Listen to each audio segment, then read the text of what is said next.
मी जे काही अट्रॉसिटी विषयी त्या मंचावरती बोलले त्याचे सर्व पुरावे माझ्याकडे आहेत. पुराव्या विना असंच वाटलं म्हणून आकाशात बाण फेकणाऱ्यातली मी नाहीये. आम्ही कोणीच नाही आहोत. पुरावे आहेत. माझ्या स्वतःच्या विरुद्ध जी अट्रॉसिटी केस टाकलेली आहे, ज्या वकिलांनी टाकलेली आहे, त्यांनी एक विशिष्ट पद्धतीत स्वतःच कबूल केलेला आहे की त्यांनी ती खोटी केस टाकलेली आहे म्हणून. त्याचाही पुरावा माझ्याकडे आहे. सर्व पुरावे आहेत. लक्षात ठेवा.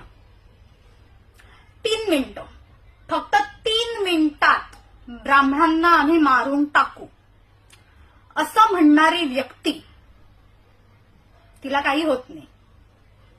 का नाही काही होत हा प्रश्न विचार.